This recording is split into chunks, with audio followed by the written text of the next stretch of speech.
All right, we'll try it again. So we're having sound issues again. I investigate and I used to break things, so being able to get all the technology to work together sometimes is a little a little confusing if it's not directly related to surveillance. All right, we'll try this again. It's April 27th, 2025. Thank you for the patience during the technical issues that we have here. We had a little hiccup with YouTube.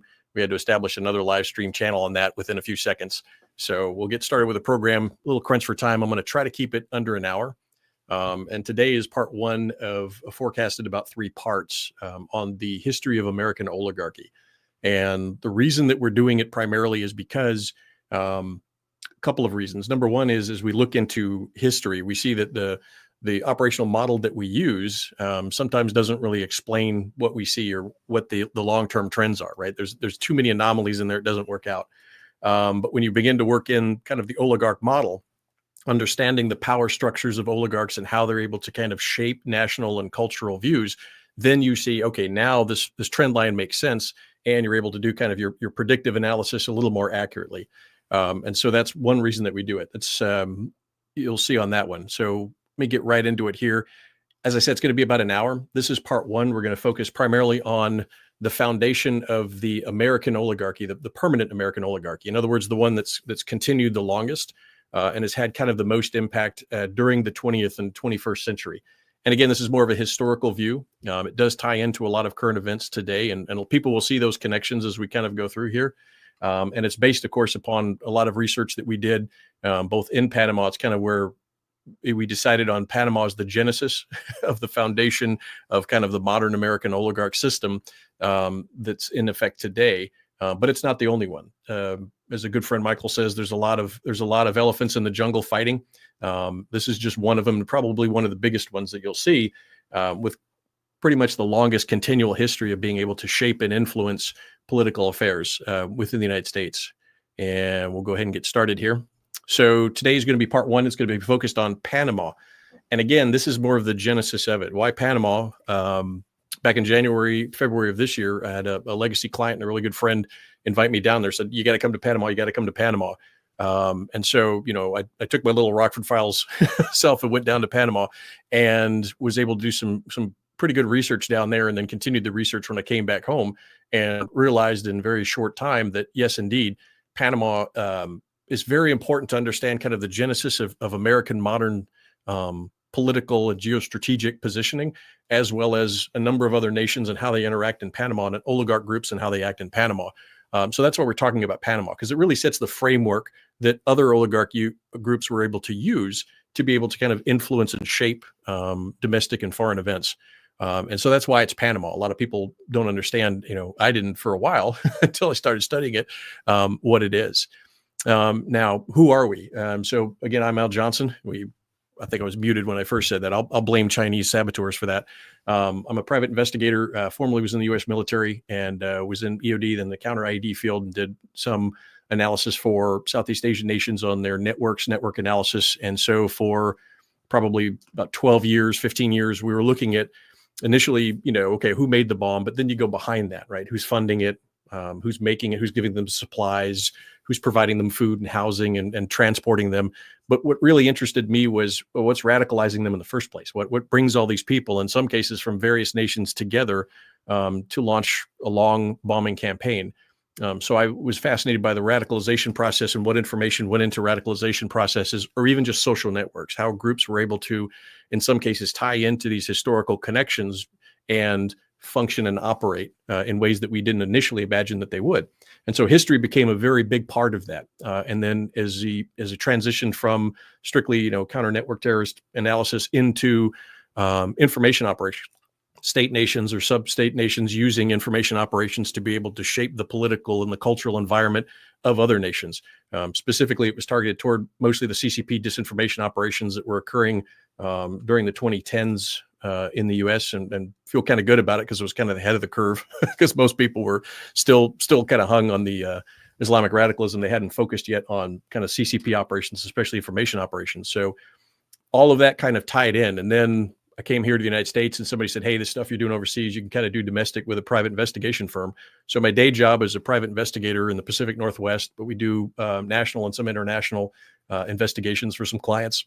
And an ancillary of that, or auxiliary to that, we created the Historical Detective Agency, because I understood and I believe that history is so very important to understand, both not just for the intellectual exercise for the past, but going forward in the future. How do you understand today and how you work forward into the future is absolutely dependent upon a correct understanding, or a more accurate understanding of history and the historical trends and networks.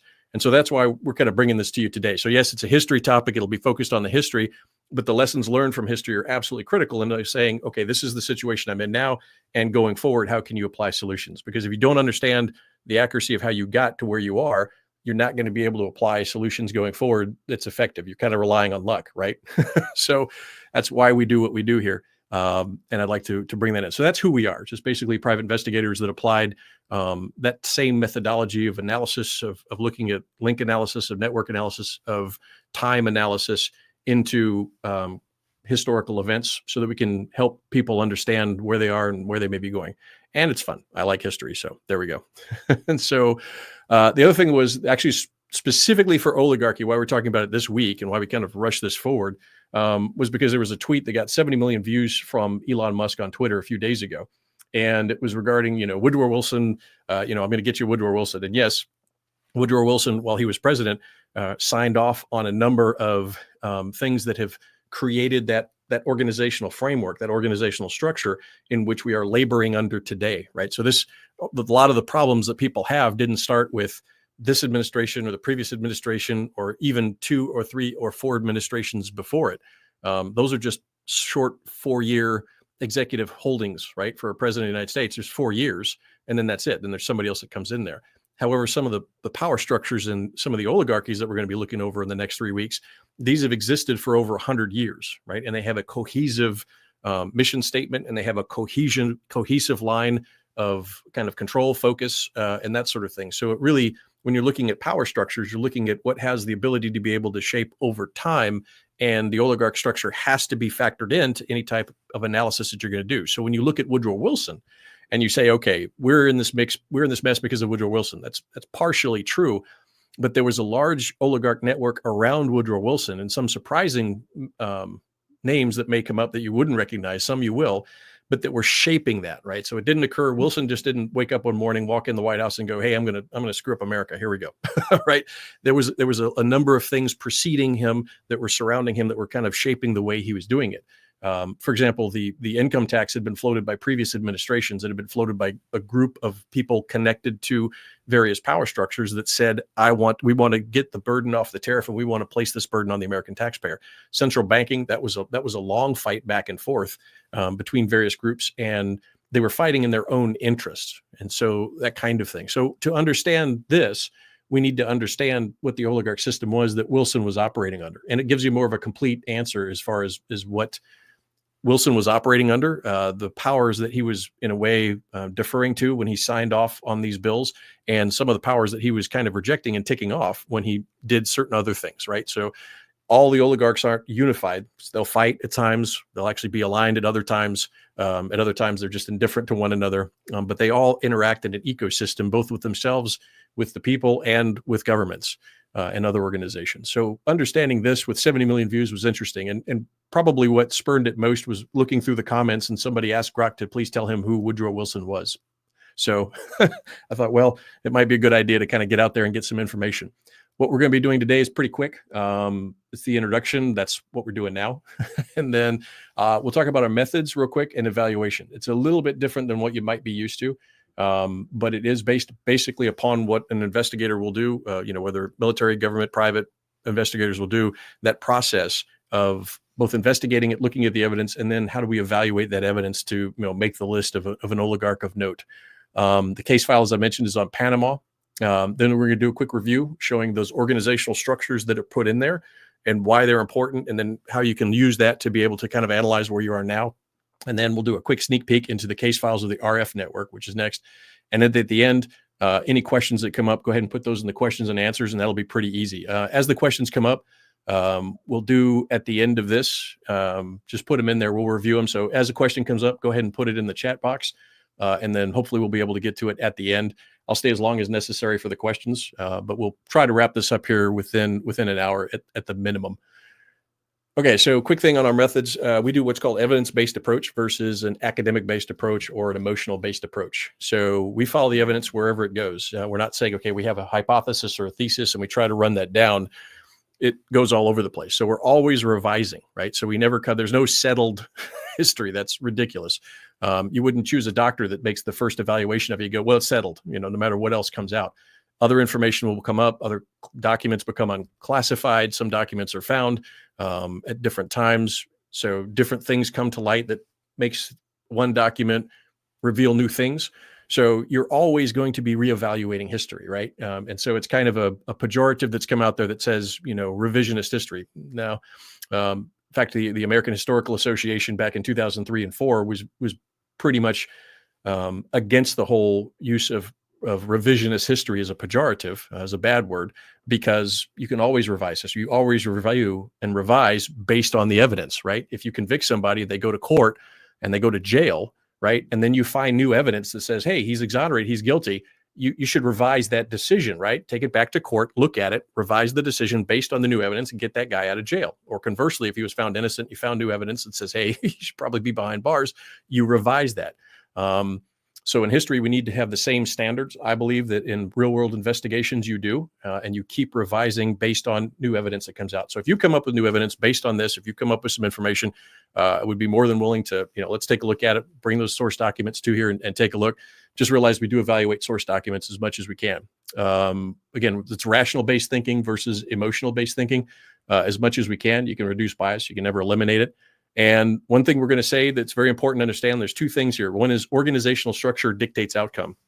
And that means that it's not so much the person, it's not so much the one or even two people. It's organization itself that's built, that's able to influence and maintain that national level shaping, or that global shaping in some ways, over time. One person alone, even if he's a remarkable person, isn't going to be able to influence after he dies effectively, right? One for one. His image or his memory or somebody else's interpretation of him, that may go on to influence, but he's dead. He's gone, right? He's buried. So how is that one person going to do it? And that comes from an old school theory about, okay, one guy is going to be the one. So spoiler alert, you'll see a lot of bagmen actually in these historical case files. And so the bagmen are usually there. They're the front guy. And that's the guy you're supposed to believe is responsible for everything that happened. But there's usually a much larger organization behind it, usually with a central figure, but he doesn't operate alone. He has an organization and a support structure around him to keep going. A general's really good, but a general without an army, he's just well costumed. That's it. So organizational structure is what you really want to look for when you're analyzing history, and especially of the oligarchs. How are they structurally organized, and what organizational structures are they putting in place, and what are the effects downrange? We use, of course, link analysis. We're looking at social, legal, financial, associatives over time, and then pattern analysis, right? So in other words, sometimes there's an anomaly. Sometimes it's just a trend. Everybody's investing in something, right? They invest in this one stock because that's the word on the street, but then they never ever invest in that kind of stock again, or they get out of the stock market. Okay, that was an anomaly. That's not a pattern over time. We want to see patterns over time to show, okay, that was their intent, because we never really know the intent. That's always in somebody's mind, but I can see what he does over time and make a pretty good assumption about what his intent is. And then finally, the big one there is MMO. How do we determine, okay, this is an oligarch of note? Well, they have to have three factors. And it's the same thing if you're looking at somebody that's, you're investigating individually. They have to have means, they have to have motive, and they have to have opportunity, right? the three biggies there. And we'll look at those. Said we've already looked at organizational structure. Sometimes it's interpersonal, it's inner. The labels matter. So in other words, if you see a power structure or you see certain things as they are, as accurately as you can, define that. Because if you label it in some euphemistic way, you're never going to come up with a solution, right? So the analogy that I kind of liked was, if you have a fish, but you call it a dog, and you're trying to convince yourself it's a dog, you put a leash on it and you start walking it, it's not going to be a good result, right? Call it a fish, understand it's a fish. It's going to stay in the water. Okay, that's what it is, right? It is what it is. Call it what it is. And then you're going to find out your life is going to be a lot better. The other thing that is even if you set up a structure, so the people that we're going to look at, some of the leaders of these oligarch groups, they establish these structures that exist beyond them. And in many cases, they set up the structure with a certain goal in mind. But structures can be co-opted. Structures can evolve over time as far as what they're doing. And the way that things occur, sometimes those organizational structures they set up will operate in ways that were completely outside of their own intention, right? Or other people can literally come in, hijack those structures, and use them against you. And so that's an important part to remember in that one. Means, motive, opportunity. Means is pretty simple, right? It's the resources. Now, resources can be money and or power. Sometimes you can be in a position of power and leverage resources, get people to do what you want to do. Money does not always equate to power. Power does not always equate to money. But in some cases, money, when you get a lot of money and you don't have a lot of power, generally you tend to try to grab power with that money. If you get a bunch of power outside of money, generally you try to gravitate to try to get some money in there. But it's not exclusive. It's related, but it's not exclusive. Motive, right? Do they benefit? Is there a pattern? And the other one is quid pro quo. The person you're looking at or investigating, he may not have an obvious pattern, right? But his wife benefits from it, right? His son gets in an Ivy League school. There may be a quid pro quo. It may be his client. His client will benefit if he does this, right? We're going to see this a lot in Panama. So the motive itself may not be for the individual or the organization. It may be for within their social network, there's a pattern of benefit for this other group. And so they may be trading favors. And so that's how you look if they benefit. And that would be the motive, right? So we can assign that to a motive. Finally, is opportunity, right place, right time. And then because oligarchies, we want to make sure that that's not just a flash in the pan. It's got to be operational over time to be able to maintain that control, or that shaping, I should say, of governments and cultures. So we're going to start, of course, with this guy. And right now, most of you may or may not know who this is. Those that are kind of, I hate to use the word initiated, but those that are initiated into Panama will recognize this. This is the man, a lawyer who created a nation. This is a lawyer who is probably at certain points in American history, probably one of the most powerful men in America, and one of the most powerful men in the world, most influential men in the world. And yet very few people could recognize his face. Very few people could even recognize his name. I was pretty much in the dark until I started doing, some deep dives into Panamanian history, and then looked at the organizational structures that it set up, or that were set up in America for that. And his name is William J. Cromwell. And he was a new type of a lawyer. So, we have these concepts of lawyers now, but back when he was getting started in the 1880s and 1890s, William Cromwell, most lawyers would train in law and philosophy. That was their thing, right? Law and philosophy. Well, William Cromwell said, I have no time for philosophy. I want to learn law and finance. And he gave himself a skill set that was particularly useful for Wall Street, right? As the Wall Street was kind of moving up and getting a lot of capital, and the United States economy was beginning to grow tremendously, he was able to, because of his work ethic, he woke up at 5 and worked very hard because he wasn't bothered with philosophy. He was just a pure rationalist almost. He was able to gain clients that quickly moved him up and gave him access and ability far beyond what, a lawyer of his years should have, or did have, I should say, not should, because he earned what he got. but he focused on basically reshaping things in a large way. He was able to understand organizational structures. He wasn't looking at philosophy. He simply said, organizationally structure, I'm going to create this. And that was his effectiveness, is because he looked at how things were organized, and he would simply organize it in a new and unique way to be able to legally validate what he wanted for his clients.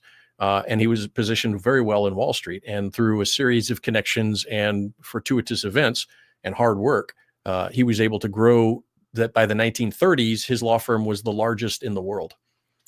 Now, what happened was, well, back in January of 1896, a Frenchman, Maurice Sautin, walked into his office in New York City and said, "Hey, I want to hire you as a client." And William Cromwell says, "Okay, why?" He says, "Because I want you to sell in America my bankrupt French company." Okay, so who do you want me to sell it to? And the Frenchman says, "I want you to sell it to the United States government." Okay. And what he was selling was the French Panama Canal. And so a little background is, of course, necessary for some people that don't know the Panama Canal. In the United States history, and most history, and Panamanian history, even with the Spanish, there was always the dream of being able to link the Atlantic and the Pacific, right? So you didn't have to go around, South America. You could just cut right through there. And Panama had about 47 and a half miles that you had to cut through. So it seemed like it was, wow, that's it. It's the shortest route. This is perfect. And so since Balboa, the Spanish explorer, the dream has been to cut through Panama, to create this canal so that you can facilitate trade and commerce and exploration and control through that very quickly. The French, the Americans had actually looked there. In fact, in 1850s, when the gold rush occurred in San Francisco, and this is where events kind of happen all together. In San Francisco, there was a massive amount of population increase. Why? Because gold had been found in California. And so everybody from the East Coast wants to rush over to the West Coast and make it rich, right? And it's a huge amount of people. And some of them, we didn't have the Transcontinental Railroad yet. So some of them were trying that long trek and dangerous trek across the United States, the continent. Some folks were going down trying to get around South America, but other folks were going down and crossing by land Panama, which wasn't developed yet. And so they were taking mule trains, like on mules, across. And because of this tremendous pressure, a group of enterprising Americans said, "Hey, let's build a railroad," right? To facilitate this, to go across that 47 and a half miles, because it was very mountainous, it was very dangerous, and a lot of diseases. And so one of those that crossed was a young captain who was in charge of the 4th Infantry in New York. His name was Ulysses S. Grant. And he had to move his 4th Infantry Division to go guard San Francisco because it was now a boom town and it was crazy and there's a lot of money, right? So pretty volatile. So young captain, I want you to take that whole unit over there. And in those days, they moved with their wives and their kids. Luckily, Grant left his kids home. Little side note here. But he had 20 children moving that entire unit to go station themselves, like a PCS move, a permanent change of station, in San Francisco. They went through Panama. They were supposed to get the mules, but the gold rushers that were on his ship went forward and paid exorbitant prices, and the mules were gone. So it delayed the movement of the 4th Infantry across Panama and wiped out, I believe it wiped out all 20 of the children. It wiped out a significant number of the spouses and the soldiers. And that was something that Grant carried with him, that Panama is extremely dangerous, right? He knew firsthand, very, very dangerous. Flash forward to 1870s, Grant is now president. He assigns, we still need a canal. He knows we need a canal, right? to be America, you have 2 Pacifics, and you have to sail all the way around South America to move, to reposition from New York to California. Now it's ridiculous, right? So creating that canal is absolutely essential, both for the security of America as well as trade. So Grant commissioned 7, over a period of about 7 years, he commissioned 7 Navy expeditions to totally map out where we're going to build the canal at. And at the end of those 7, and they looked at Darien, they looked at Panama, the short isthmus with this 47 miles, and they looked at Nicaragua. The consensus was, after all of that, and it was a remarkably detailed expeditions, actually, except the first one, they kind of got lost. But the other 6 did really well, and they did a remarkable job. And the consensus was, it's going to be Nicaragua. This is important. It's going to be Nicaragua. The consensus, Nicaragua. 7 years, 7 U.S. Navy, best of the best. They're out there doing great stuff. It's going to be that. So the U.S. says, we're going to go to Nicaragua. We negotiate with Nicaragua. We negotiate with the British because they have their vested interests. They rule the seas and pretty much rule the world at that point. And so we said, okay, let's jointly manage this thing, make sure it's open to trade and open if neutral nations want to go through there, they can do that in time of war, and et cetera, et cetera. The British signed off on it. Treaties were made. And the French said, "Oh, you're not going to use Panama? Okay, we'll go in there," right? So a guy named Ferdinand de Lesseps was actually selected by a bunch of syndicalists, and they created a French Panama Canal Company. They negotiated with the Colombian government and they raised a bunch of capital. They had a huge promotion parties, and Lesseps was an amazing promoter. He had built the Suez Canal in the 1850s, and they had just lost the Suez Canal to the British. But Lesseps personally still had stock in it. But as a French concern, it was now mostly and run by the British. And then in 1871, of course, the Franco-Prussian War, which turned into a Germany after that, had wiped out France. So France was hurting. They needed some prestige. So this became more of a prestige project and really wasn't that well thought out. So they had everything and they did everything except they didn't survey the canal. They actually went to America and asked for our maps, and we were like, no, we're not going to do that. But they went ahead and decided that they're just going to go ahead and go through there, and we'll figure it out as we go, right? Just land some spades, land some folks, start digging, and we're good to go. Didn't work out so well. 10 years later, they're bankrupt. A lot of the leaders are in jail, right? So they're broke and in jail. And that was the Panama Canal that he was handing Cromwell to say, look, I want you to sell this boondoggle to the American government.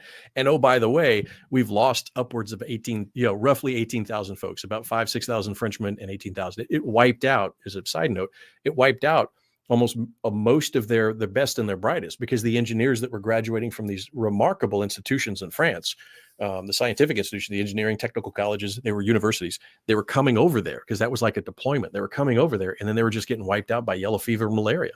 And it was horrible. It was absolutely horrible. It wiped out a generation of thinkers in France, died in the jungles of Panama in the 1880s. And so in 1890, now he's like, hey, I want your government to buy this thing to bail out the guys that aren't in jail still from this boondoggle. And so Cromwell, he's just a lawyer. He's like, okay, you're a client. Okay, we'll do it. And so now Cromwell has the dubious distinction of being, or the Herculean task of trying to sell this to the American government. Now, the American government sold on Nicaragua. We know Nicaragua was easy. It's not half as tough as Panama is. We knew this. Institutionally, we knew it. And all the inertia was going forward. It's going to be Nicaragua. That's where the canal is going to be built. So Cromwell didn't have an easy task in front of him.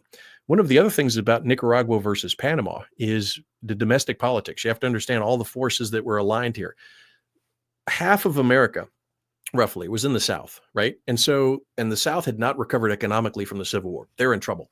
So what happens is that if the canal goes through Nicaragua, the southern ports are going to get that traffic just because of the geography. So if you go on a map, you'll see it's real easy once you traverse the canal from the East Coast or from Asia, which is a big booming market right then. It's going to go up and they're going to land that cargo right there in the southern states. And then they're going to get revenue, and it's going to generate traffic and transportation fees and berthing fees and warehousing fees and distribution and all that. That's going to give a huge economic boom to an economically depressed South. And that's why there's a Senator Morgan of Alabama that's leading this, right? He's kind of the leader of the Democrats. And he's like, hey, this is a great idea. Let's do this, right? Because it's going to bring money down to the South. So he's all on board with Nicaragua. So there's a number of reasons, including domestic politics, why Nicaragua needs to be. If it's Panama, they're going to go back up to the East Coast, ports, same as it always is, right? It's not going to bring any economic boom to a depressed area within America. It's not going to provide any jobs to areas that have, low, depressed, underwage jobs.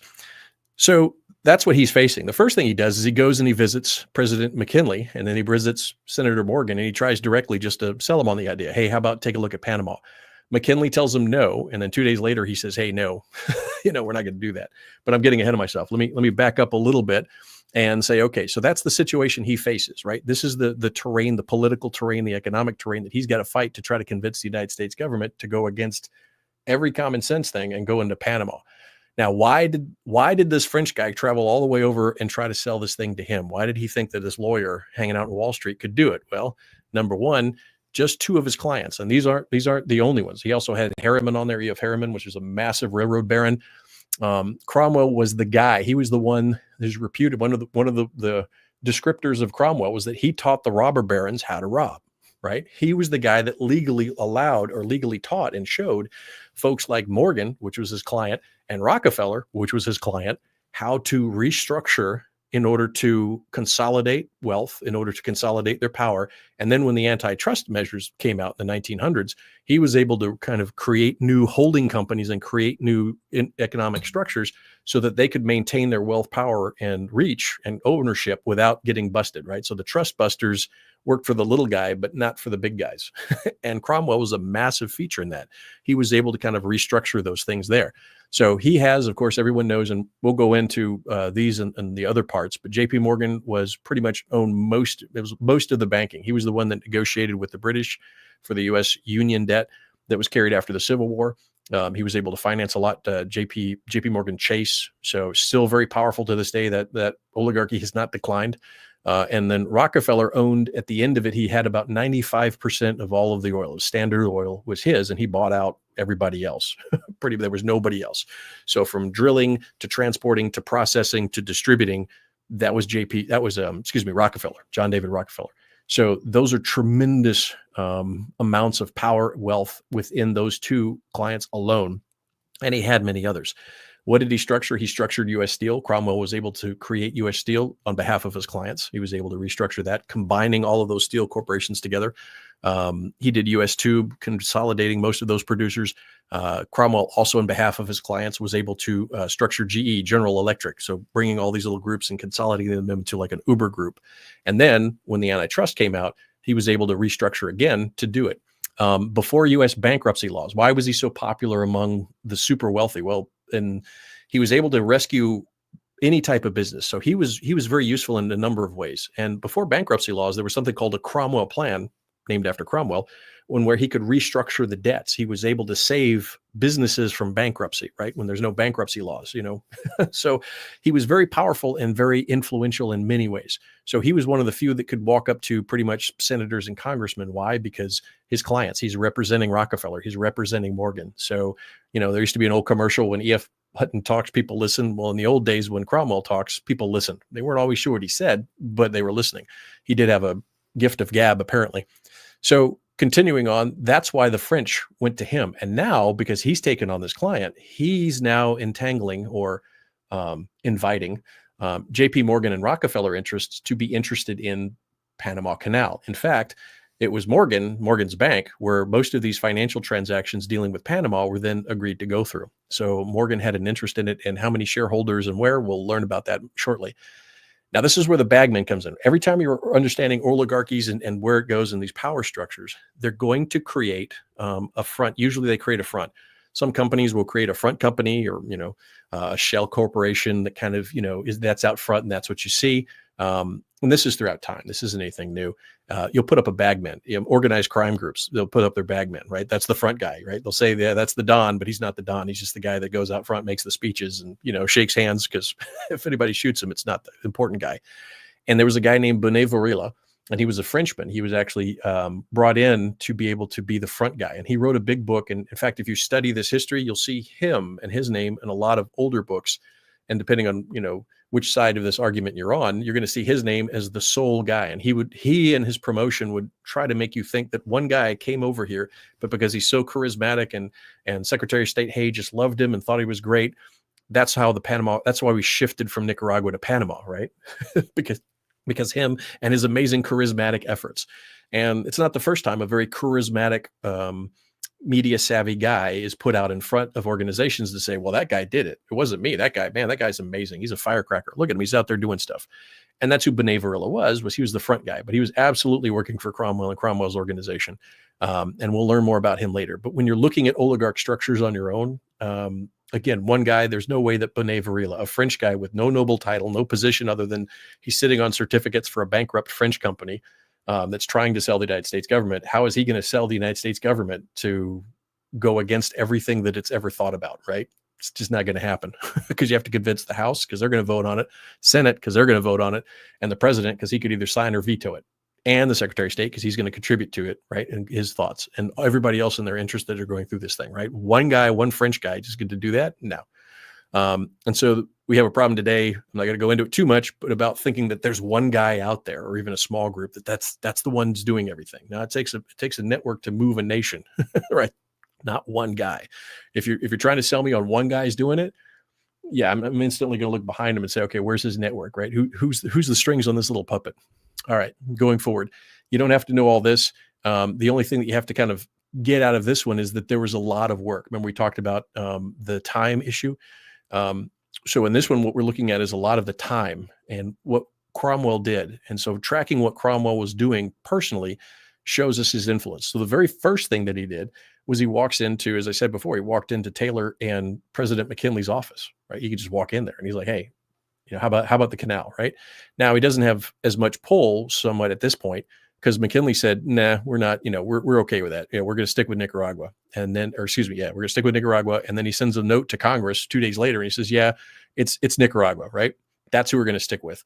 And then he starts working the deal. And this you're going to recognize, right? But Cromwell was a master of it. So Cromwell and one of his guys from Cromwell and Sullivan, which is a law firm, they go down and they set up a remote office, as I call it, at the Birdcage Bar in Washington, D.C., because that's the watering hole. This is a watering hole technique. If you want to know history, always look for the watering hole, right? Where do people go to hang out to drink after work, right? And that's modern investigation. That's historical investigation. You name it, you find me that watering hole and I'm going to get my information. Right. So what does Cromwell do? Like any good shaper, he goes to that watering hole, the Birdcage Bar, and he starts meeting senators and congressmen and their aides and all of that. He starts networking. Well, he finds a guy, right? So he locates and gets his guy. And that guy is, there's two of them. So one of them was, let me make sure I get this right, House Republican Thomas B. Reed. Okay, I keep saying R. Thomas B. Reed. And what Reed did was he simply said, there's a 1899 Rivers and Harbors bill, and I'm going to put a rider on that to say, okay, we'll investigate Panama, because he's selling a short thing, right? So it's by degrees. It's not like this massive thing, right? If Cromwell was able to dictate, he'd simply go to the president and say, this is the way it's going to be. A lot of oligarchs are shaping. It's negotiating, right? I'm going to give a little, get a little, do that sort of thing. So what he says is, look, I just want you to look at it, right?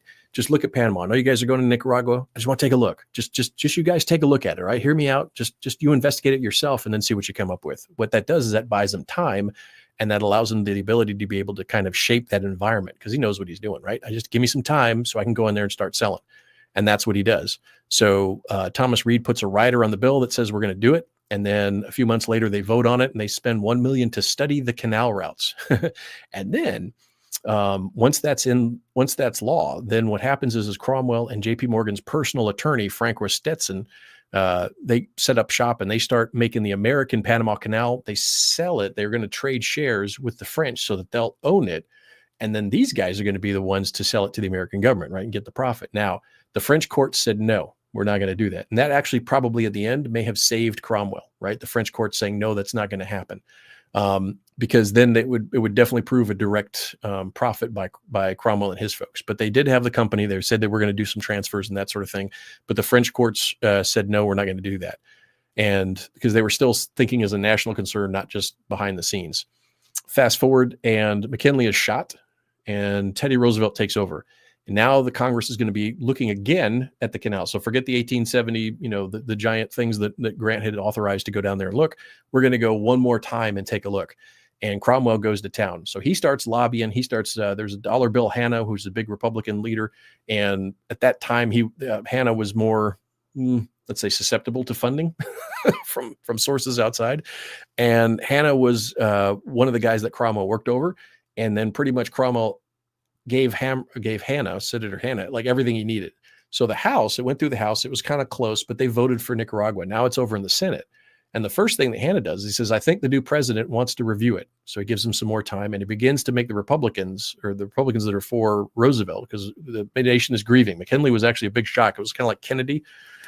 The nation was in shock. And so Roosevelt had a lot of political wasta coming in because he was taking over from McKinley, who had been shot by an anarchist during the Pan American exposition, I should say. And so he comes in, he says, Roosevelt comes in, Roosevelt gives hints that he's supporting Panama, which is interesting. So we can't find a direct financial connection, but we do have definite 1903 dates when Cromwell was going forward to Roosevelt, and Roosevelt was supporting Cromwell's next plan. So again, no evidence too much that Roosevelt was there other than to say, I want to review it and I might be supportive of Panama. So that was enough to change a few more senators over to the side. Big, huge disinformation campaign, propaganda campaign by Cromwell. It was in newspapers. There was a giant graphic in the Senate floor. These guys were good at what they're doing because they have to change American public opinion at the same time. They have to change government opinion, and they have to basically change the ability to look at something and go, yeah, it's a no-brainer, Nicaragua, right? So That's what he was up against. But he knew people. He knew how to shape and manipulate the information space. He had actually hired a former newspaper editor and made him the political desk with two other ex-reporters, and they were in charge of basically propaganda. They were the beginning of kind of this, this media campaign group, and they were very effective at planting stories with certain reporters. And that was this massive campaign blitz by Cromwell.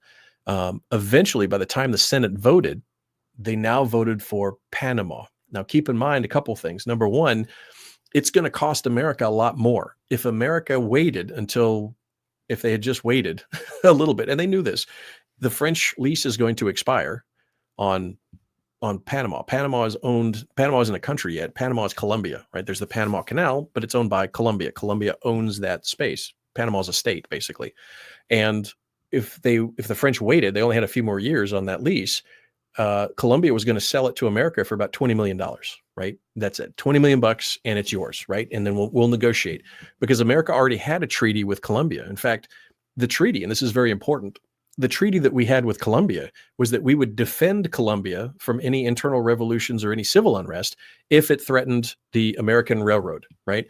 And then during a period of time where Colombia was kind of in an internal civil war, America kind of extended that and said, we're going to keep the Panama Isthmus stable for you, because you got problems at home there in Bogota. So we'll take care of this for you if you need it. If you request our help, we'll be here to help you out. And that was the essence of the treaty. And we did land people in Panama. We would land Marines in Panama with gunboats at various times during their civil unrest to maintain that trade that was going through on the railroad. Because the railroad, that thing was amazing. I mean, again, built in 1855, but it was the largest up to a certain point. I think for like 100 years, maybe it was the largest by percentage stock ever sold. And it was like $240 a share for, one share. It was $240 a share. And this is 1855. It's phenomenal. You would have to pay passage $20 in gold just to go 47 miles. So per mile, it was the most expensive rail line ever. That thing was just a gold mine. And Cromwell was, the president of it for a certain period of time, as well as the legal representative. So, he has these interests now on his own in Panama and with the railroad. So he's the president of the Panama Railroad. Keep that in mind. So what happens is, if America as a government just waits out the clock, that's all they got to do. Colombia said they're going to sell us the French concession, the canal zone, and all the equipment and everything else. And you guys will get the rights to build the canal here for $20 million. That's it. What a deal, right? What are the French asking for it? The French are asking, initially they asked for like $100 million, right? And then Cromwell talked down to 40 million, right? Because he's the representative. He's like, dude, just down to 40. So we're paying 20 million more. And in the end, it was actually like 30 million more of US taxpayer dollars for what, right? And it was to benefit this little small group of guys, right? It doesn't benefit the American taxpayers. We're paying 30 million more for, essentially the same thing. And this is the very crucial part. We had not yet discovered the way to be able to control yellow fever and malaria, right? It had killed tens of thousands, right? Not 33,000, not even close, but it was about 12 to 18,000, and 18,000 of the French, and that was their laborers they brought in from the British areas. That was laborers they brought in as well as Frenchmen. So it was what we call third country nationals as well as Frenchmen that died in building the French portion of the Panama Canal.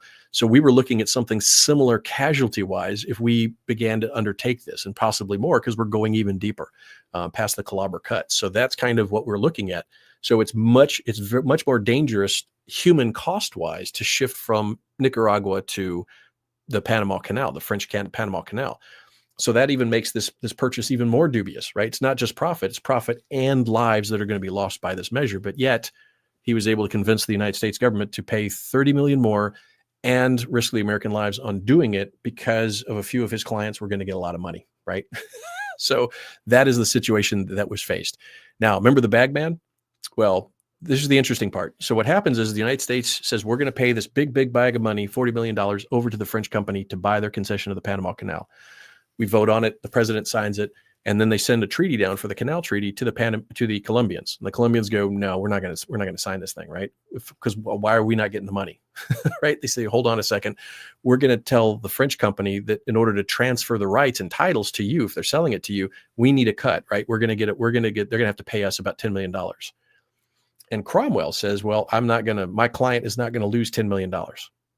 And so what he does is he engineers a revolution in Panama to create a country called Panama, right? Because it's a state of Colombia. And the interesting part is that he calls up Amador, that was the first the first president of Panama eventually, but at this time he was just the surgeon in the railroad company, the American Railroad Company that was there. And he calls him up and says, "Guess what? You're going to be the president, and here's your revolution in a box. Here's your Declaration of Independence. Here's your Constitution." In fact, they even made him a flag. Now they changed the flag, but they made him a flag. And basically, it was in a box. So your revolution in a box, and you're going to go back down there, and then I'm going to make sure you get backed up by the United States, and then you guys are going to declare independence, do a resolution, and then you're going to sign the treaty on behalf of this new nation, Panama, with the United States, right, instead of Colombia. And as you can see, now that you know the background a little bit, that's all kind of troubles because we have a treaty with Colombia to protect Colombia versus this very thing, and yet we're going to engineer it.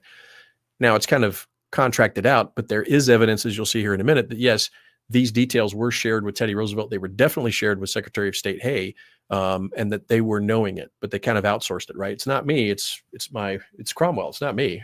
But U.S. warships, U.S. Navy warships, were sent to Colombia, technically, both sides of the Panama Canal and Colombia, or where the canal would come out, to guard Panama City and then Colon, to inhibit or prohibit any of the Colombian ships from coming and basically stabilizing a secessionist uprising in Panama City. So they did that, and here we go forward. So this is that evidence. I would recommend, there's a bunch of books we'll recommend at the end of this thing. Of course, source documents are always preferred. The National Archives now has a lot of these source documents out there. But there's a pretty good one that puts a lot of them in there. It's a law unto itself. And this is from that page 47. And you'll see that they were meeting. Cromwell was had met twice with President Roosevelt. He definitely met with Secretary of State Hay, and they were working on understanding that there is going to be a revolution. Now, keep in mind that the revolution was the organizers' revolution were the top officials in Panamanian government, but they were the railroad's general superintendent, the assistant superintendent, the freight agent, the land agent, and the company surgeon. And the first president of Panama was the railroad company's surgeon, right? Remember that? So this was, revolution in a box. Now, we think that these types of revolutions occurred after the Cold War. I know I did. I was growing up, I was always, it occurred after, Kennedy died. That was kind of the Generation X's indoctrination. But it didn't. These patterns have been put in place long before the Cold War, long before Dulles and those folks entered into the CIA. And you'll see why that is here in a minute. So this is the beginning of a pattern, right? So we can see just from this case study, and there's a lot more information on this one, but large oligarchs are economically invested in a foreign project. In other words, they're not really invested in America per se. They'll start to get their profit from something that occurs overseas that may actually contradict what a majority of the American people or the American government even would want as their desired outcome, right? So they're contradicting that. Then you have the domestic political considerations don't matter, right? So in other words, this would have been a great economic and jobs program for the South, the depressed South, that would have, risen, been able to kind of move up the economy and, provide jobs and basically get that region out of the economic depression it had maintained since the end of the Civil War. And that didn't matter, right? Didn't matter. There was no concessions that went to Taylor anyway. So if they really cared, the use of the U.S. government to advance the oligarch plan, as I said, Secretary of State Hay was in there. There's actually a treaty with Nicaragua. They started going forward with treaties to scare the Colombians to sign the treaty. And when that didn't work, then they just created a revolution. Lobbying Congress, public disinformation. And then the final one I didn't go over, but I should right now, there was a censorship. So after these events occurred, after Panama became a nation, when basically Cromwell established the nation of Panama. Oh, and by the way, the bagman Varilla was the first ambassador to Panama to the United States. And what happened was that bagman, who works for Cromwell, as the ambassador, he's a Frenchman, he's not a Panamanian, never had one day of citizenship of Panama, but he's now the ambassador of Panama to the United States, and he was already in D.C. He goes and negotiates on behalf of Panama the treaty with the United States about the Panama Canal. And that was the Treaty of Panama Canal, which gave 10 miles on either side in perpetuity to the United States, as well as the canal itself. And then he signed it. And then after that, he resigned. And then Amador came up with the delegation from Panama, and they said, okay, well, we're here to sign the treaty. And America said, well, the treaty is already signed. And they said, who signed it? Well, your ambassador. So, okay, what are they going to do? The next thing was that the Cromwell actually for a period of time was the U.S. representative to Panama itself. And Cromwell and Sullivan to this day still represent the Panama Canal, the legal representatives of record to this day of the Panama Canal. And it goes a little bit deeper. So we can see that the suppression of the press. Now, let me get into that. Once this had actually been done, so the deed was done, Panama is now created, and half the nation's cheering, but the other half's going, wait a minute, the method that this was done looks a little weird.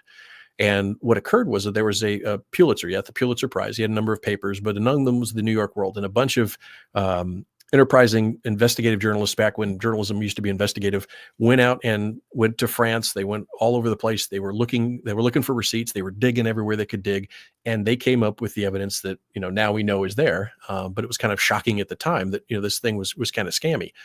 And so they put their publishing out. Senator Morgan, of course, he's mad because Nicaragua didn't get built. He's really, really upset. And he's starting to go after. He calls a congressional inquiry. He gets all this information in there. And then he gets sued by the United States government, not Morgan, but Pulitzer. In fact, Pulitzer was so afraid for his life that he hid out in his boat, and he was getting ready on his yacht to leave the country. He was getting ready to basically leave the country because he was afraid of Roosevelt. He was literally fearful of Teddy Roosevelt would come and wipe him out. And so he was ready to go. Now, of course, that didn't happen, but was Roosevelt furious? Yeah, he was pretty mad. And he was also frightened because that put Roosevelt in a very vulnerable position at that time. Because America was still coming to grips with, leaving the shores. They had done, 1890s was the Spanish-American War. And so the acquisition of territories outside of the continental borders was still debated within America. America was still divided on this issue. It wasn't something that's, old hat. It was something that they had to wrestle with. And so that Teddy Roosevelt was still in a vulnerable position about overseas adventures, right? But he's basically, with this, he said, hey, I'm going with it. We're going full speed ahead. But it was still embarrassing that it was a potential for financial kickbacks, and that this decision was not made in the interest of America, but in the interest of the oligarch few. So that's what Teddy Roosevelt was very worried about. And he sent a letter to Cromwell and said, hey, I need the receipts on this thing to ensure that none of your guys made some money on this thing. And again, because of the kind of the court decision early had saved the structure, Cromwell could point to his own bank account and go, no, I personally didn't make anything on this. And that seemed to satisfy it. But then there was actually a federal attorney general that went after Pulitzer and then the investigative reporters, the New York World, and then the Indianapolis News. And it was interesting because the name of the attorney general was Napoleon. And I looked him up, and his grandfather was the Emperor Napoleon. So he's now practicing law in New York. So, all New York lawyers seem to be emperors, right? So kind of interesting. So moving forward, there was even suppression of the press. So these things that were going on in 1900 to 1910, they mirror exactly what goes on today, right? So in other words, the same pattern is there. If you build this organization a certain way, it's going to operate in a certain way to protect its own interests, and you're going to have the similar outcomes, right? Organizational structure dictates outcome. I can't say that enough. That is a maxim that needs to be kind of moved in there. Now let's look at forward, right? So that's Panama. Let's look a little bit more into Cromwell. Let's investigate Cromwell and Sullivan, right? Their alumni are fascinating.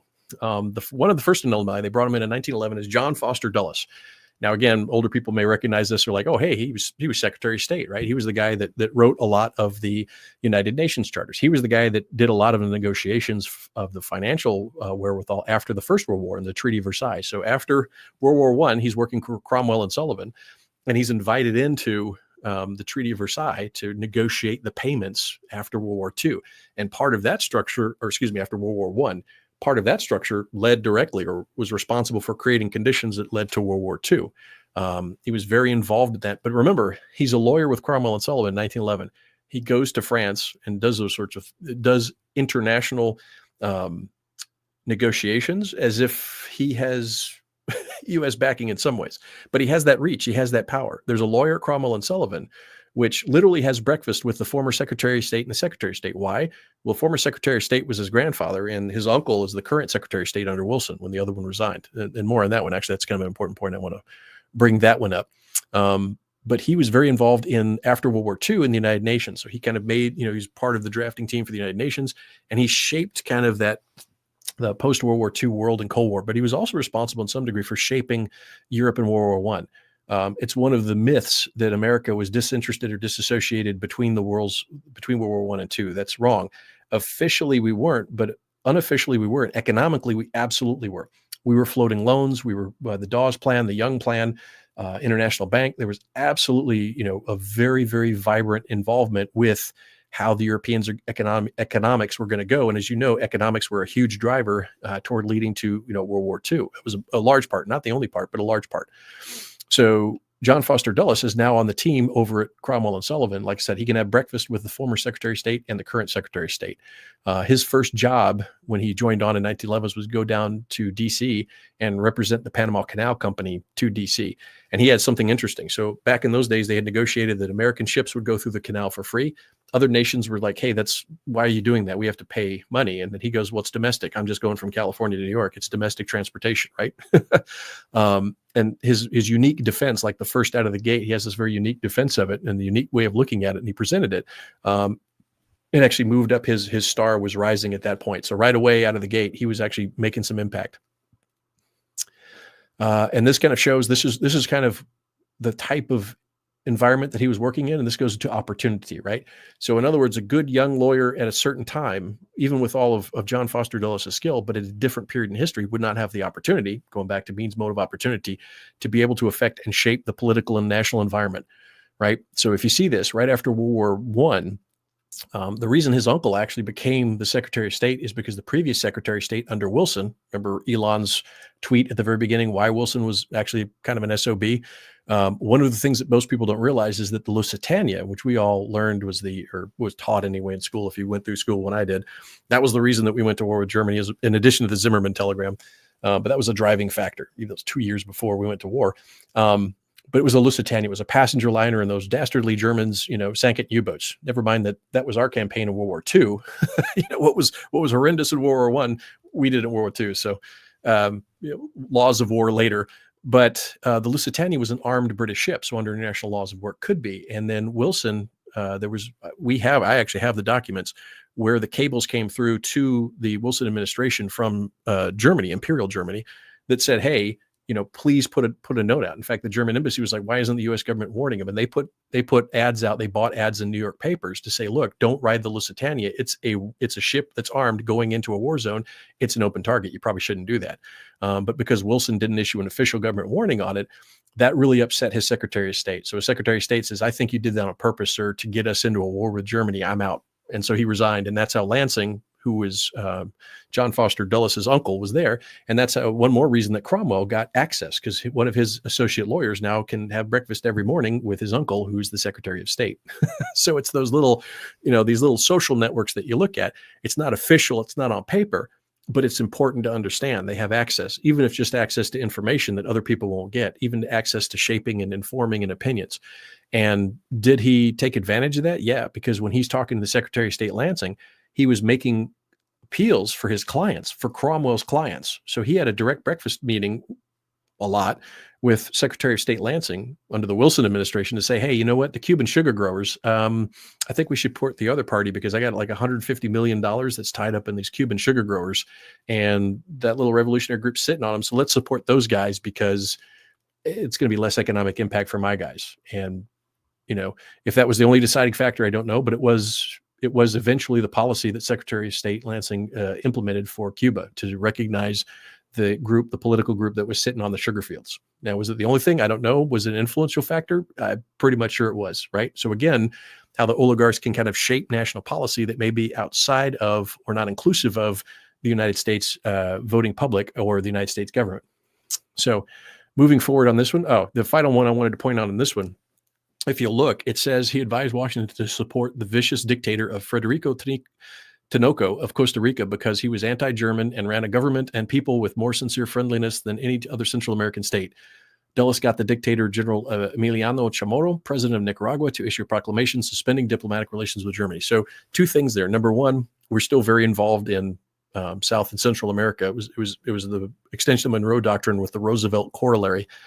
And part of that, though, was supporting dictators if they were aligned with United States interest, or actually, I take that back correctly, it was aligned with his business interests, right? So in other words, they were getting a good business deal from this guy, so let's keep him in power, right? And then we'll use the mechanisms of the United States government to be able to enact that. And so that's part of it. The other part is that we were shaping, there's foreign policy just to get a guy's vote, right? So in other words, sometimes the oligarchs are the ones that get the United States to give aid to another nation so that they can get a certain vote. Now it's in the United Nations or in a world court or another body, so that they can get the votes so that they can enact more of either their own interests or their clients' interests. So again, nothing new under the sun. That's a process that's been baked in for a long time, but that organizational structure was there. It just went on steroids and it became permanent at this point, and it became generational. So moving forward, now his brother Alan Dulles, keep in mind this. So Alan Dulles was later hired, I believe, in 1920s into the Cromwell and Sullivan law firm to work with his brother. Alan Dulles later became the chief of the CIA. He was the first chief of the CIA. Once the OSS dissolved out, they had some other interim groups, and they said, okay, let's make Central Intelligence Agency. They formed that up, and Alan Dulles was the boss of that one. And he was, working at Cromwell and Sullivan law firm. But if you've seen now, you know what Cromwell and Sullivan does. Well, the CIA just basically took it and made it official, right? instead of privatizing it, they say, okay, we'll just do it here and do that same thing. They were doing similar things that Cromwell and Sullivan were doing. If you also read this, you'll see that Cromwell and Sullivan had a unique intelligence capability, right? So they were able to provide briefings to the United States government because of their reach in all of these nations at the business level. So it was a fantastic information gathering operation.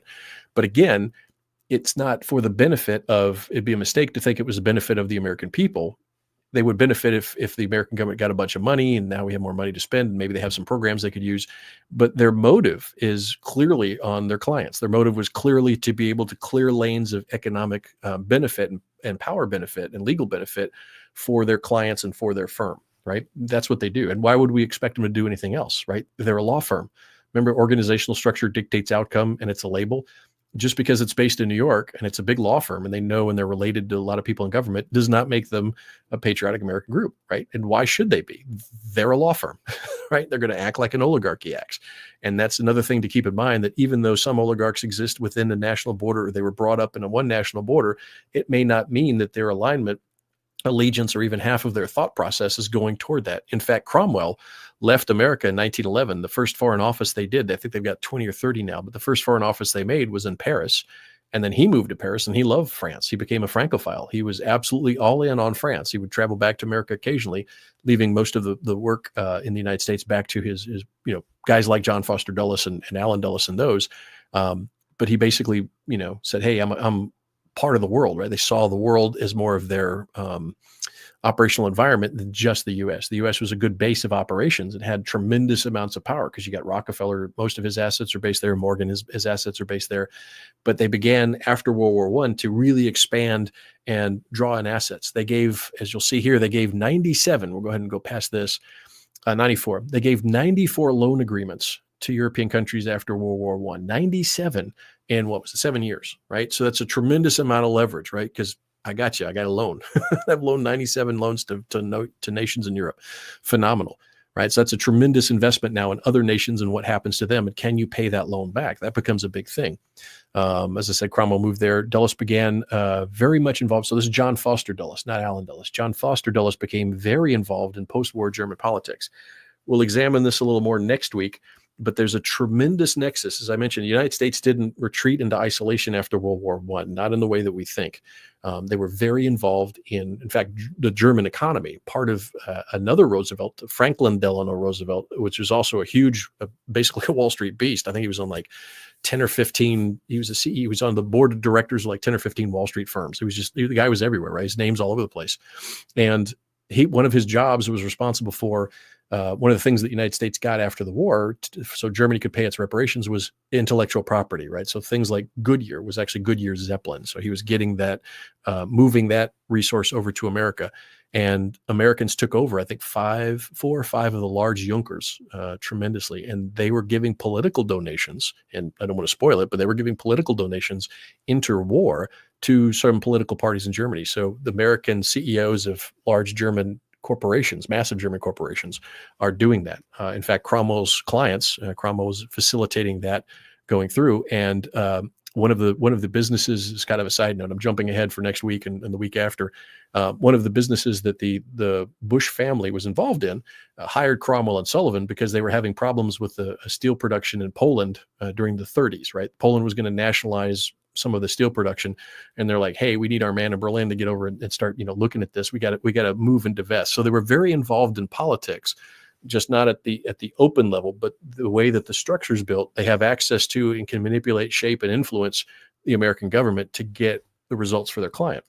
It's just the way it is. Machiavelli has written about this. This is nothing new. It's just America kind of gained kind of super strength because of these resources that some of these dynasts had built in there, right? Like Rockefeller and Morgan, with tremendous amounts of resources and money, and then were able to organize it thanks to Cromwell and institutionalize it and maintain that power control over time that it still affects today.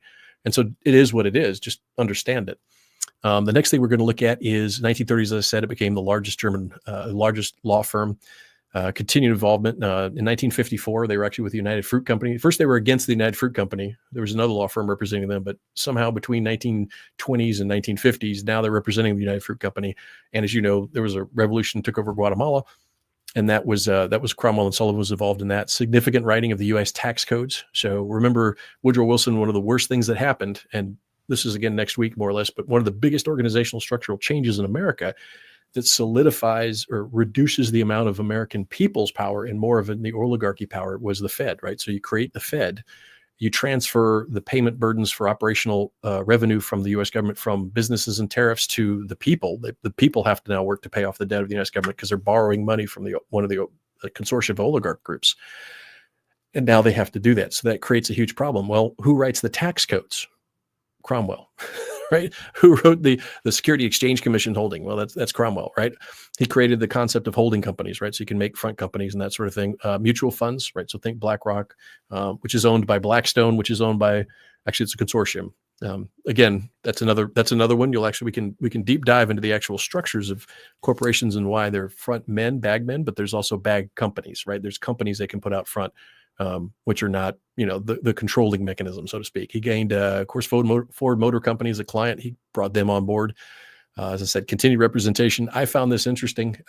In January of 2025, they agreed they were the first large law firm that kind of bucked the trend, and they agreed to represent President Trump.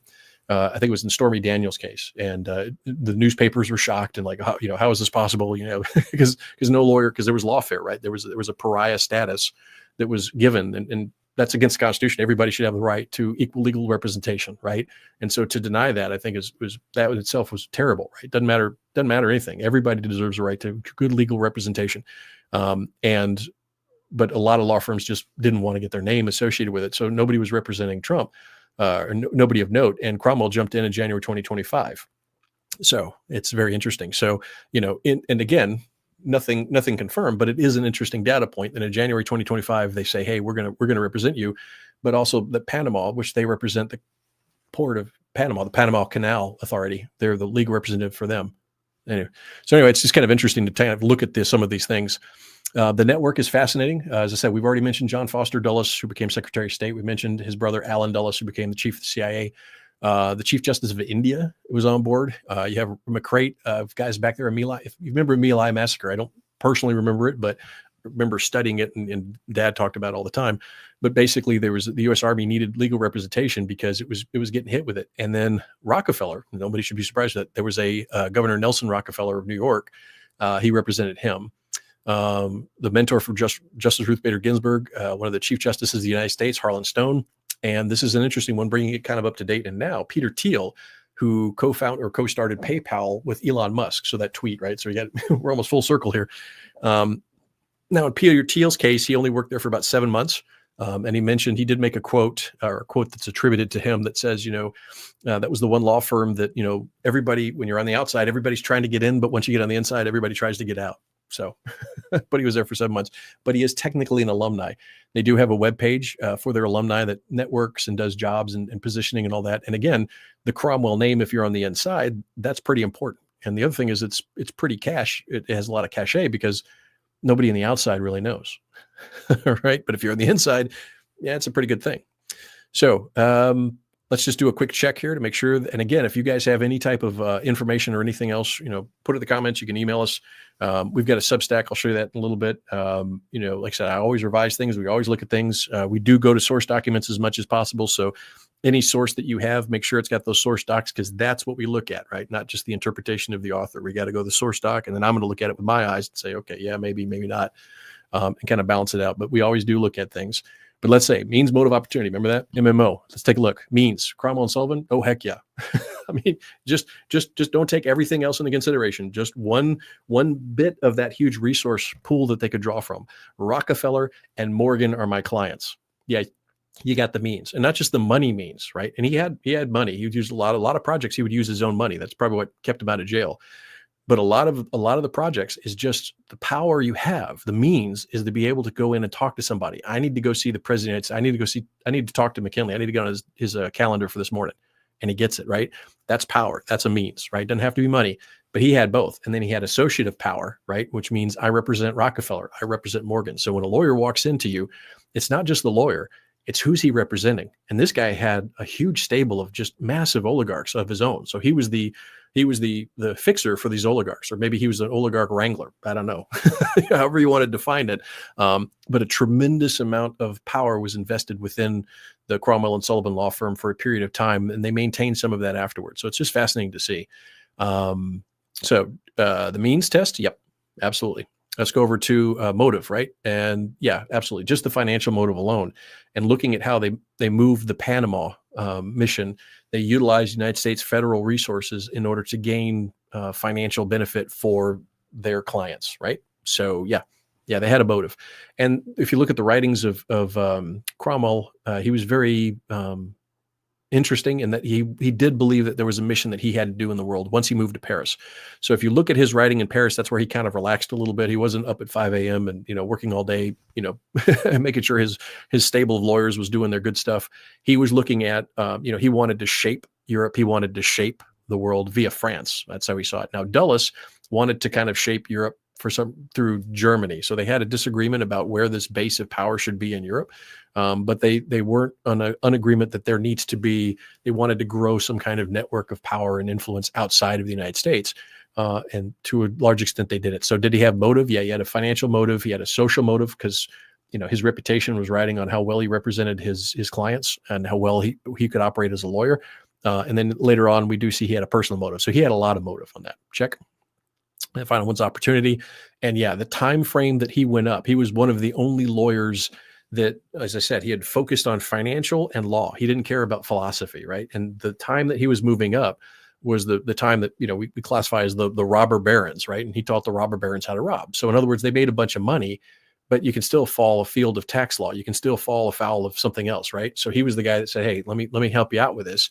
And he could do things like the Cromwell plan, which is, bankruptcy restructuring. He could make trusts. And then when the trust busting came out, he makes holding companies, right? So he's very good at understanding organizational structures. The genius of Cromwell is he looks at things as an organizational structure devoid of a lot of emotions. I'm just going to do this, right? So and that way he was able to move up, and he picked some good folks. I mean, he picked John Foster Dulles, he picked Allen Dulles, and look where they went, right? So that's only going to move your law firm up when your alumni are sitting there as chief justices of India, of the United States, and there's a whole bunch more that were not listed there. And then the CIA guy, the State Department guy, and oh, by the way, 100 years later, Peter Thiel, who is kind of the one of the tech daimyos of a large section of kind of American power structures. So there you go. Check. All right. So this case has legs. As I mentioned before, Cromwell kind of set the foundation. Now, other groups began to come in and use the foundation that he built to expand and reach their power, right? So that's Cromwell. He's just one of the elephants in the jungle that we talked about before, right? And there's others, right? Looking at Rockefeller begins to act independently, right? He's got his own initiative. He's doing his own thing. He'll reach out to Cromwell, but at times their goals differ, right? And it just happens. So Rockefeller's going to move in his way that he's going to do. And then he sets up a massive network. He sets up a legacy, the Rockefeller Foundation, which was able to influences even today. We'll look at that next week. We're going to take a look at the Rockefeller organization, the Rockefeller Foundation, and how that oligarchy through time, how it developed and do it. Now that you know Cromwell, you can see, okay, this is kind of how that legal framework was able to be put in place, that organizational structure that then Rockefeller could take up and to move up. But there's a preacher that came into Rockefeller's life that kind of shaped him into the idea that he's going to take a lot of that power and he's going to be able to socially shape the United States and then eventually socially shape the world. So I don't want to give too much away, But that's when you really start to see a difference in oligarchies, right? Not all oligarchies operate the same way. Cromwell was operating on behalf of his client. I'm going to get the best deal for my client, and I'm focused on that, right? So that's what he did, right? And he was grooming Dulles to be the same way. Now, Dulles eventually kind of, went more ideological, but that was Cromwell's guidance to him. And as long as Cromwell was in charge of this thing, that Cromwell and Sullivan oligarchy is going to operate as a business, right? It's a law firm. We're going to operate the best for our client, and that may go against, a lot of the U.S. interests, and that sort of thing. Rockefeller, he wants to influence and shape. His idea and vision of society, that's what he wants to impose and shape on first a national level and then an international level. And the ability for his organization to do it and for the ability for that to continue after his lifetime is what we're going to look at. Again, organizational structures are important. Part 3, we get a break for Mother's Day. So everybody, definitely respect your mothers there. And we're going to look at the international impact. So we're going to look at, okay, what are all the oligarch groups that were going in there and what led to World War I, what oligarch groups were pushing for that. World War II, what oligarch groups were kind of working in that, and then kind of that post-Cold War environment, and then looking at those sorts of things. So we'll bring together these organizational structures so that you can look at it. And then once you go back on history, which again, this is historical detective agency, looking at, okay, now when you look back at history, you can go, hey, wait a minute, that's Cromwell there. Hell, hold on a second. That sounds like a Rockefeller thing. But it also helps you in today's current events because you can say, well, wait a minute. Is this guy a Bonet-Varilla? Is this a bagman? Is he really the guy that's running the world right now? Or does he have an organization behind him, right? That kind of puts him front and center, that he can take the slings and arrows and, if somebody whacks him off, it's not going to matter, right? Mafia's been doing that for a long time. All sorts of organizations do that forever. Just recognize that there's nothing new under the sun. I love quoting Solomon again and again on that. We look in history, you're going to see that pattern. You're going to be able to see that, these things repeat. Humans are the same as we've been for thousands of years. It's ridiculous to think that we're going to change overnight. We have fancier toys, in some ways we're a little less competent than we were in the old days in some respects. But socially in organizational structures, we're going to act the same.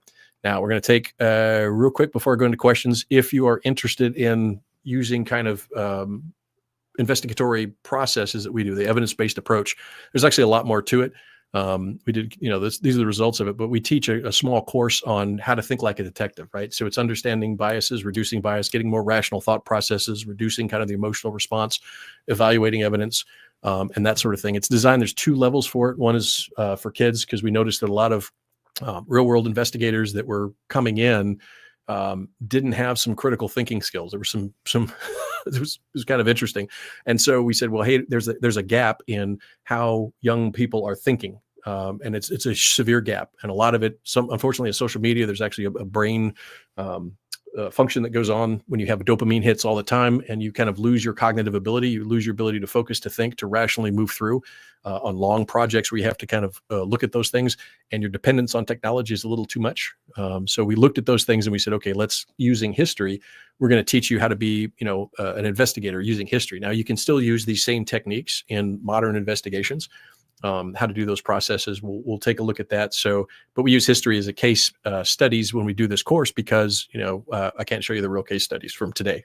that would break all kind of confidentiality and privileged information. So what we do is we use history as kind of those case studies, but you'll apply those same techniques that we use as investigators. If you're interested in that, we've got a Substack, there's a Twitter, a Facebook, but Substack's probably the best. There's a URL code. If your camera doesn't pick it up, if you have a QRL reader, you can use that one and that'll go through it, or just look up Historical DA at Substack and you'll find us. Send us a message and then we'll get you on the list. That course should be starting up about mid-May. It's all online. There's a salon usually every Sunday that we go into, that we do the live, but you can go online in the course and the videos and you kind of work through it. And then you'll have a project that you work on for the week. And then you can go, but it's at your own pace. But basically by the end of the course, either you or your kids will be able to rationally evaluate a lot of things, not just history, but you can take those in your regular life. And if you want to get a private investigator license, let me know, because we can get you hooked up with that as well. All right, so let's see if there's any questions. I don't think there's any questions. I am not showing any questions in here. So what I'm going to do is we remove this out of here. But before I go, just to make sure, I'm going to check over on. We're going to look at the YouTube. As you can tell, I'm not a video guy, so. Totally have a face for radio. And we're going to look up and see if there's any questions. I'm going to read them direct. It was supposed to go through. Again, I've got a technical glitch. I use StreamYard because it was supposed to be easy, but it's proved a little difficult. Here we go. And I'm just going to read directions. But nope. All right, there's none there. We're going to check Rumble and then Odyssey, and then we are out. Oh, X. I got to do X. Don't forget X. That's what started this, was a tweet by Elon Musk. And I'm not seeing it.